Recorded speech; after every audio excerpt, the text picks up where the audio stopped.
Welcome to our deep dive. Today we're going to be looking into A Clockwork Orange. Oh, yeah. A novel that's both disturbing and thought-provoking. Yeah.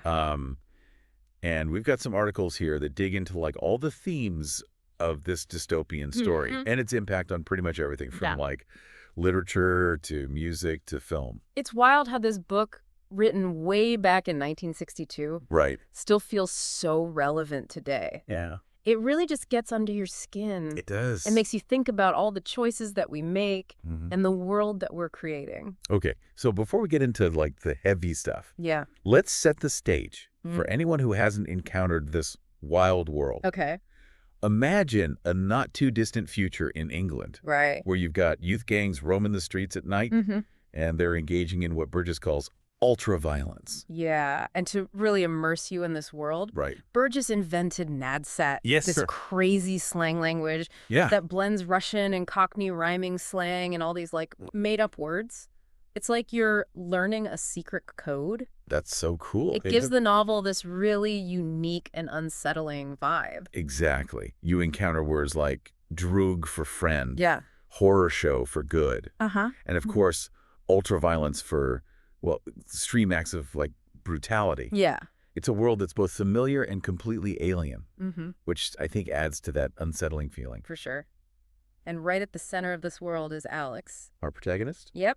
This brilliant but deeply disturbed young man who loves classical music. Especially Beethoven. Yes. Yeah. Especially Beethoven, but also leads his gang. His droogs. His droogs, yes. Yeah. On these horrifically violent sprees. It's that contrast that makes him so fascinating. Absolutely. Right? He's so intelligent and articulate, but yet capable of such cruelty. Totally. What do you make of this duality in Alex's character? It really challenges us to confront just like the complexities of human nature. You know, Alex is definitely a product of his environment. Yeah. But he also makes choices that have just devastating consequences. For sure. And Burgess doesn't shy away from showing us the ugliness of his actions. No, he doesn't. Like the assault on the scholar, the home invasion, the brutal beating of a beggar. It's all very disturbing.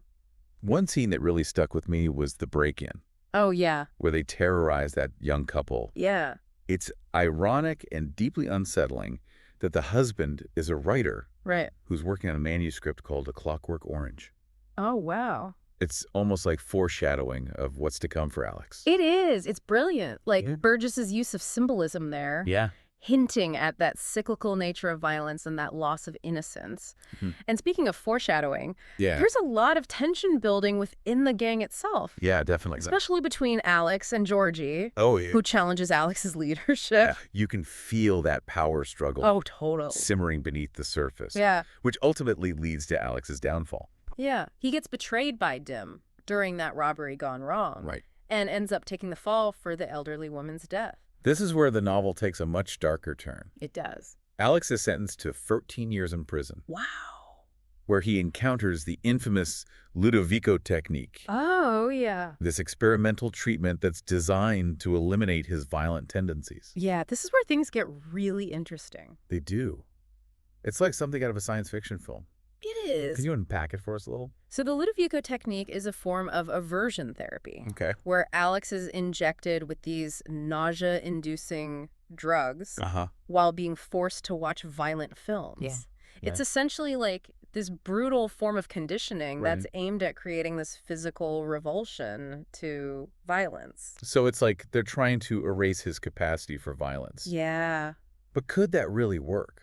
That's the question. Are we just a sum of our conditioned responses? Right. What happens to Alex's free will in all of this? That's the million-dollar question that the novel grapples with. Yeah. And what's even more disturbing is that the treatment has unintended consequences. It ends up affecting Alex's love for classical music. Oh, wow. Especially Beethoven. How? Because one of the films they use features Beethoven's Fifth Symphony. So the music itself triggers the same nausea and revulsion as the violence. So they're essentially trying to control his mind, but in the process, they're robbing him of something that brings him joy and potentially even his humanity. Right. This is where the ethical debate really kicks in. It does. Is it ever justifiable to manipulate someone's mind, even if it's for the greater good? Yeah. The prison chaplain, despite his disapproval of Alex's actions, argues that forced goodness isn't truly good. He believes morality has to come from a place of choice, not conditioning. It definitely makes you question what it means to be good. It does. If someone is programmed to be good, are they truly moral? Yeah. Yeah, it really blurs the lines, Makes you wonder if true rehabilitation can ever be achieved through force or if it has to come from within. Yeah.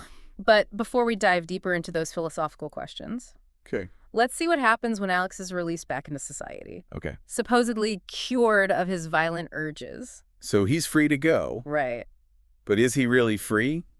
What kind of world awaits him outside the prison walls? Well, it's not exactly a welcoming homecoming. Oh, wow. Alex finds himself alienated and alone. His parents have moved on, renting out his room, and society at large seems to have no place for a former ultra-violent offender. It's like he's been deprogrammed, but he's also been dehumanized. Yeah. In a way. It's like he's lost his place in the world. And as you might expect, his past isn't done with him yet. Oh, no. He crosses paths with some of his victims. And those encounters are brutal, to say the least. I bet. It's almost as if the universe is conspiring to remind him of the pain he's inflicted. It's like a cruel twist of fate, right? He's trying to navigate this new reality. Right. But his past keeps catching up with him. Exactly. He encounters the staller he assaulted. Oh, wow. Who, along with some friends, recognizes Alex and subjects him to a vicious beating. Oh, gosh. It's a disturbing scene that really raises questions about the nature of revenge and whether violence can ever truly be justified. Right. And to make matters worse, 2 policemen who arrive turn out to be his former Droobdim. Wow. And Billy Boy, a rival gang leader from his past. Talk about adding insult to injury. It highlights the cyclical nature of violence that seems to permeate Alex's world. He's both a victim and a perpetrator, trapped in a system where brutality just begets brutality. So where does this downward spiral lead him? Well, does he have any chance of escaping this cycle? Weakened and desperate, he stumbles upon this isolated cottage, seeking refuge. Unbeknownst to him, it's the same cottage where he and his droogs carried out that horrific home invasion earlier in the story. Yeah. So he comes face to face with his past, quite literally. He does. Does he recognize the place? Not at first, but the owner of the cottage is F. Alexander. The writer whose manuscript Alex so cruelly mocked and destroyed during that fateful night. Yeah. And to make the situation even more tragic, Alexander's wife has since passed away, likely due to injuries sustained during the attack. That's just heartbreaking. It adds a whole other layer of complexity to their encounter. It does. Does Alexander recognize Alex? Initially, no. Okay. He takes Alex and tends to his wounds. And even engages in conversations about the state of society. Interesting. Particularly his opposition to the government and the Ludovico technique, which he views as this barbaric form of state control. I can only imagine the irony of the situation. Right. A victim unknowingly providing care and shelter to his attacker. Yeah. What happens when the truth comes out? Well, remember, Alex inadvertently revealed his role in the attack. While being questioned by Alexander earlier. Right. So when Alexander eventually puts the pieces together and realizes who Alex is, his compassion turns to rage. Talk about a dramatic plot twist. Yeah. This is like a psychological thriller unfolding. Yeah. In the aftermath of Alex's supposed cure, what does Alexander do? He seeks a twisted form of revenge. Okay. Knowing Alex's conditioned aversion to violence in classical music, he locks him in a room. Oh my gosh. And blasts Beethoven's music through the speakers. It's a horrific scene. Alex trapped and tormented by the very thing he once loved. Yeah. It makes you think about the power of art. It does. And how it could be used for both good and evil. Right. How does Alex react to this psychological torture? Driven to the brink of madness by the relentless music. And the realization that he's a prisoner in this twisted game. Alex tries to escape by jumping out of the window. Wow, this is intense. Does he survive the fall? Yes, but he ends up hospitalized. Oh, no. And this is where the novel takes another unexpected turn. Oh, wow. The government, fearing the negative publicity surrounding Alex's suicide attempt and the potential backlash against the Ludovico technique, tries to spin the narrative to their advantage. So they're basically trying to cover up their mistakes Yeah. and manipulate the situation to maintain control. Exactly. How do they go about doing that? They offer Alex a cushy job. Really? Essentially bribing him into silence. Wow. And they try to portray him as a victim of Alexander's manipulation. Okay. Shifting the blame away from the government and the controversial treatment. It's just wrong. It feels like Alex is constantly being manipulated. He is. First by the state, now by those who oppose it. Right. Is he ever truly free to make his own choices? That's the question that lingers throughout the novel. Yeah. And as if the situation wasn't complicated enough. Right. There's another twist. While examining Alex in the hospital, doctors discover that his violent impulses have returned. Oh, wow. The Ludovico technique, it seems, has worn off. So was he ever truly cured? Right. Or was it all just a temporary suppression of his true nature? Yeah. Does this mean he's destined to repeat the cycle of violence? The novel leaves us with that very question hanging in the air. Okay. In the final scene of the American edition, we see Alex back to his old ways. Oh, no. Fantasizing about violence and reveling in his newfound freedom from the conditioning. Right. He chillingly declares, "I was cured all right." Wow. It's a bleak and ambiguous ending that forces us to confront the complexities of human nature and the potential for both good and evil within us all. It sounds like Burgess is suggesting that trying to control or erase our darker impulses might be futile in the end. Yeah. But wasn't there another ending to the novel? There was. I've heard something about a missing chapter There is. that offers a different perspective. Yeah, you're right. There's more to the story. Okay. The American edition of the novel, the one most people are familiar with, ends on that rather bleak note. Yeah. But there was another chapter, It's a chapter 21, which was included in the original British edition, but omitted from the American version and subsequently from Kubrick's film.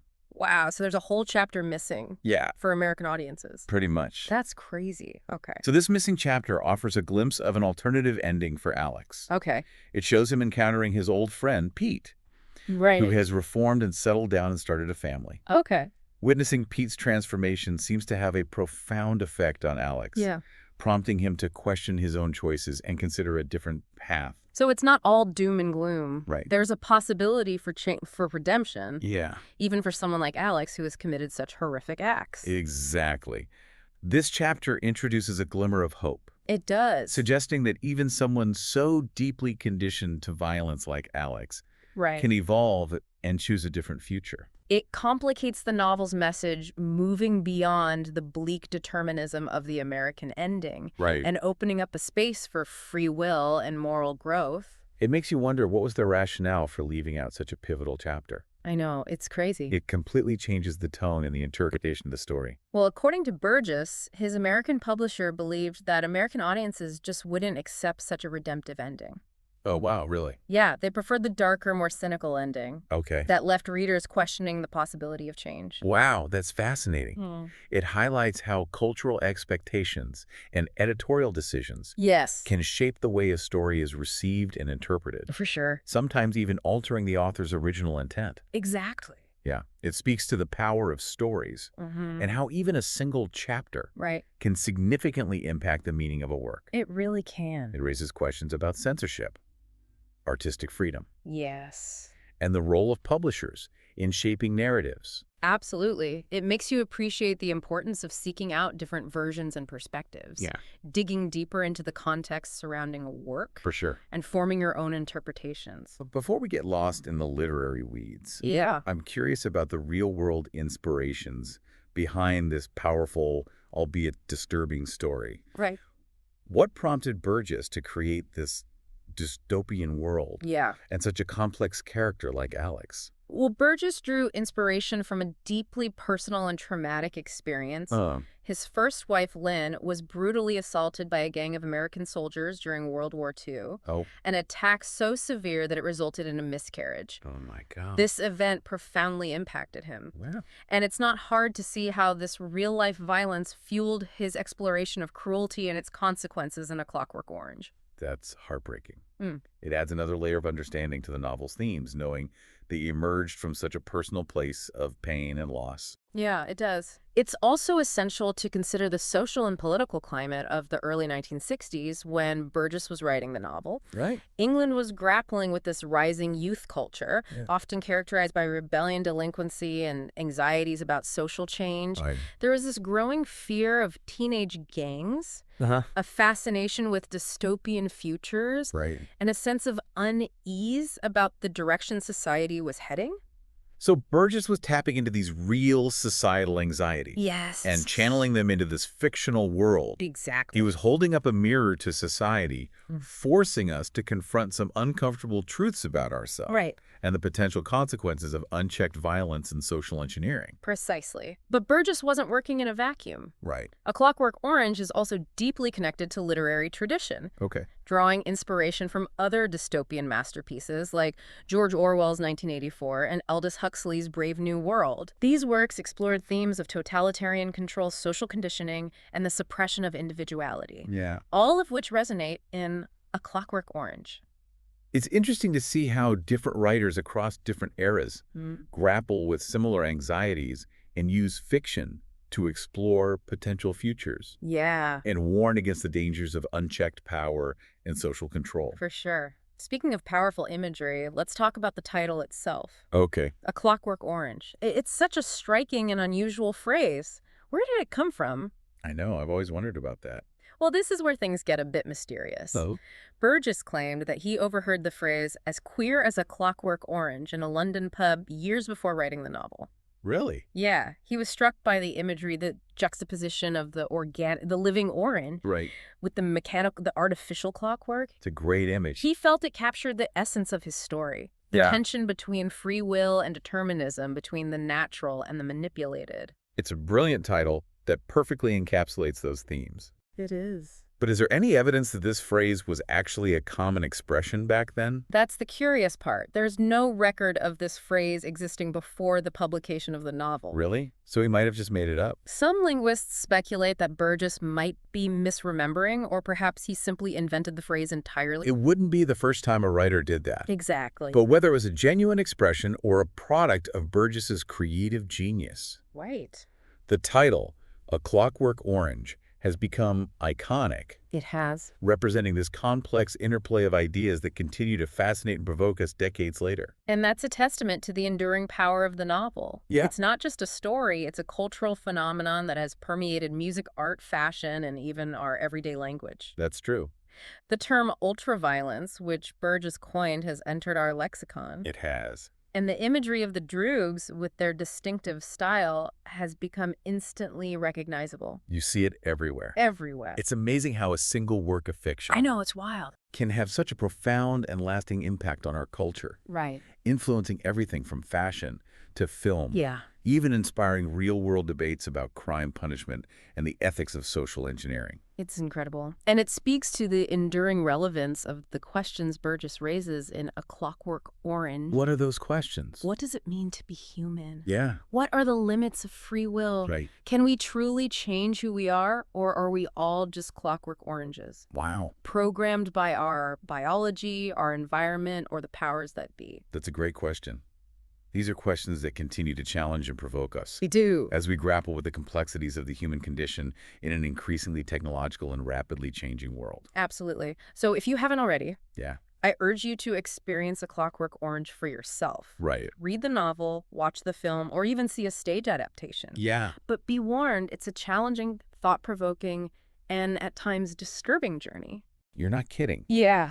But it's a journey that will stay with you long after you finish the last page or watch the final scene. Absolutely. And as we wrap up this deep dive, Yeah. I'm left with one final provocative thought. Okay. If you were in Alex's shoes, Mm-hmm. facing the choice between enduring the Ludovico technique, Right. sacrificing your free will for a cured existence, Yeah. or continuing down a path of violence, Yeah. what would you choose? Wow. It's a question with no easy answers. It's not. One that forces us to confront our own values and beliefs about the nature of good and evil freedom and the complexities of human nature. Thanks for joining us on this deep dive into the world of A Clockwork Orange.